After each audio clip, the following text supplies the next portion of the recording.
Good afternoon, everybody. Thanks for joining us here on KXAN Live. Will Dupree coming to you from the KXAN Live studio, and I'm very excited about what we're going to talk about today. The Olympics are less than 30 days away now. As of yesterday, that marked that 30-day mark for us to enjoy the incredible show of athleticism that will happen in Paris this year. And as we are preparing for that, we're thinking about which athletes we can watch, and we do have one that we want you to pay attention to. Her name is Lizzie Smith, and this is not really an introduction. This is basically a reintroduction because we have covered her journey in the past, but she is a three-time Paralympian medalist, and of course, we want to highlight her as an athlete to watch. One of our producers here at KXAN, Jose Torres, caught up with her before she left Austin for the U.S. swimming trials in Minneapolis, Minnesota, where the gymnastics trials are also happening. And Jose is joining us now. So, Jose, thank you so much for being here. And what a cool opportunity to get to talk to her. Yeah, she's really sweet. We chatted for 30 minutes, and I had the challenge for me was trying to put her story, that 30-minute conversation, into 2 minutes. Right, how to pare that down, because there is so much to it. And again, we highlighted that she's won 3 Paralympic medals in the past. This will hopefully be her 3rd Olympic Games. Lizzie is actually competing in the swimming trials this week, Jose. Yeah, she's in Minneapolis actually today and tomorrow. She is trying to qualify for the relay races. So this will mean that she will get to compete with Team USA. And Saturday is the individual 100-meter butterfly event, and that one has so much. That one means really so much to her because in 2016, when she made her debut at the Rio Games, this particular event, the 100-meter butterfly, she missed getting the bronze by a fingernail, a hundredth of a second. She was so close. Yeah. And then she went on, though, to win some medals when she competed in Tokyo. Yeah, the following year, it was redemption year, and she got a passion lit under her, and she brought home a silver. And, of course, we mentioned that she is trying to get to her 3rd Olympics in Paris. And we want to highlight some of what she was talking about, her journey to get there and what's kind of fueling that fire to compete again. So let's take a look at that. This is a conversation that Jose had with Lizzie Smith, a Paralympic athlete who is based right here in Austin. And we'll continue our conversation on the other side. I have a different fire under me this time, and I'm a different athlete than I was then.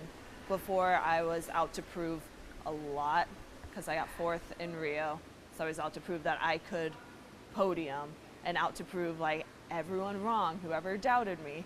Now I feel more inspired by being a woman in sport, representing disabilities in sport. So then really changing that perception and bringing a lot of eliteness to these groups that historically have not been perceived as elite and strong and capable. So working on a short doc, it's a dive into my journey from Rio to Tokyo and really the journey I went on with the mental aspect of not just being an athlete, but being a person and even relating my story of having one hand and a disability to younger kids. So just helping more people feel seen, less alone in their experiences, like I did when I was little.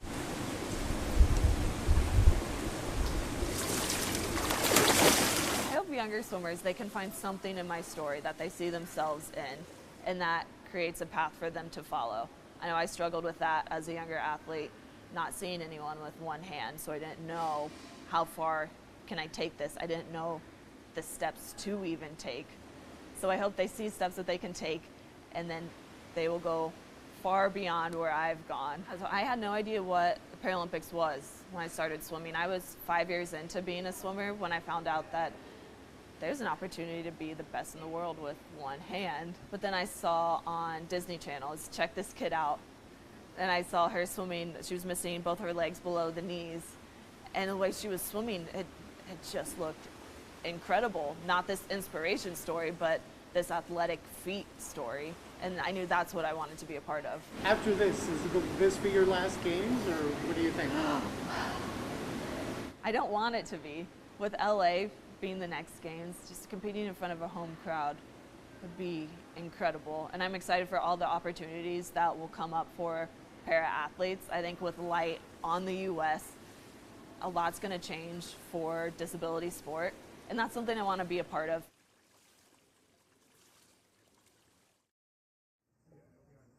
And we are back now here in the KXAN live studio with one of our producers here at KXAN who talked to Lizzie Smith about her journey to go back to her third Paralympics, this time in Paris, of course, as we mentioned. But Jose, one thing that caught me, you asked her about whether this would be the end of her Olympic journey, and she almost gasped at that. What did you take away with her response? Yeah, you could tell she was not, that thought was not even in her mind until I asked it. And that tells enough. That tells you how she feels. So if by any chance she doesn't get to go to the LA Games, she is going to be there in some way, and whether that's coaching. And coaching, she already has some experience with that. She does swimming clinics for young swimmers. Wow. Yeah, and I have that in our web story, so if you want to reach out to her, there is a way for you to contact her. That is amazing. And I just want to highlight the video that we're looking at now. That was taken on the day that you talked to her during her training. And she really focused on a new feature that she's gotten since just April. Talk about that. Yes, so Lizzie was born with a condition that caused her to lose her forearm when she was in the womb. Now, just in April, she just got this new prosthetic arm. It's the first time she's ever had something like this.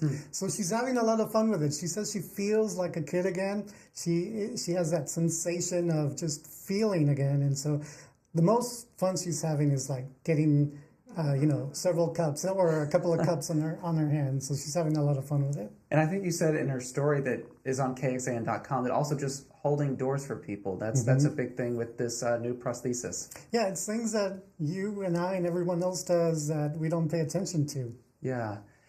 Just highlighting too, I mean, she's taken on, she has a very talented coach, and we're of course waiting to find out how she does in these U.S. swimming trials that are underway as we speak in Minneapolis. But her coach has really prepared her well because of his own experience. Yes, his name is Ian Crocker. He is a 5-time Olympic medalist. Wow. And a UT alum. And part of her training consists of, 6 days of swimming, twice a day, 2 hours each time. And she also does some lifting for cross training. She has to have her strong shoulders, and yoga. She recently introduced yoga that also helps her with her breathing, which helps her with her swimming. And as far as nutrition goes, it's intuitive for her. So if she feels like eating a candy bar, she's going to do it. She's not on a strict diet. And I know you're burning a lot of calories when you're doing all that swimming. I mean, that's a lot to do almost every single day of the week. As you were talking to her, though, I thought it was interesting, too, that she really highlighted the fact that her mental health played a bigger part in getting that in the right space, especially after narrowly missing out on a medal back in the 2016 Rio Paralympics. Yeah, I mean, you can just imagine how that will linger, because she was just a fingernail away from earning bronze. So when she looked up and she came out of the swimming pool and she looked at the board, the leaderboard, and she saw her name in 4th place, she says that image lasted for years. So that's why the following games in Tokyo in 2020 or 2021, it got delayed because of COVID. It was redemption year, and she came back with the silver medal. And she brought that silver medal home, and we have a story about that back from 2021 on our website too. If people want to check it out, it's really inspiring too, because it really meant a lot for her to have that medal and to be able to show it off and talk about it. So, Jose, I know if you could just reiterate for people, we are still awaiting her performance and how she's doing in the U.S. swimming trials that are underway right now, and remind us about the sports that she's competing in and maybe the timeline for that. Right. So right now, today and tomorrow, she is competing in, let me look at my note because I want to get it right. In the, actually, I don't have it here. And she's competing in 2 relay races. Yeah. Or trying to qualify for the 2 team relay races. That's today and tomorrow. Friday she'll find out if she'll make those teams. And then on Saturday is the individual event, and that's the 100-meter butterfly event. And that's the one that she brought home that silver medal in just a few years ago.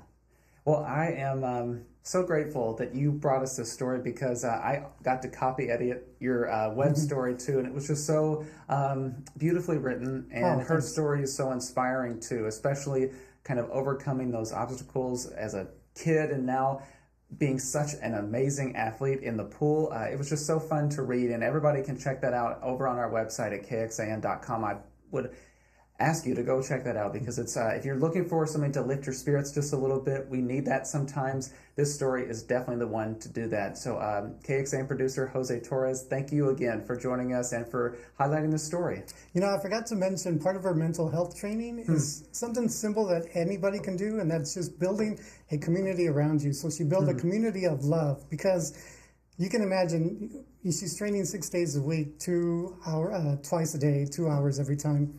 So that isolates you from everyone because nobody has that same schedule that you do if you're training for, you know, a big athletic event like that. So you're isolated, and she talks about, in the web story, she talks about how isolated she felt waking up and training early and feeling isolated even when she had success. So that community she built of love includes her coach, her family, her boyfriend, and all of that. She was able to build that community when she moved to Austin in 2018, and look at her now. Yeah, look at her now. And of course, we will be closely watching how she does in the swimming trials and hopefully rooting for her during the Paralympic Games in Paris coming up in less than a month. It's an exciting time for all of us here. But Jose, thank you again for being here. And we look forward to seeing what stories you bring us next. Thank you. All right, everybody, that is Jose Torres. I'm Will Dupree in the KXAN Live studio. We will see you back here at another time. Hope you all enjoy the rest of your day. Take care.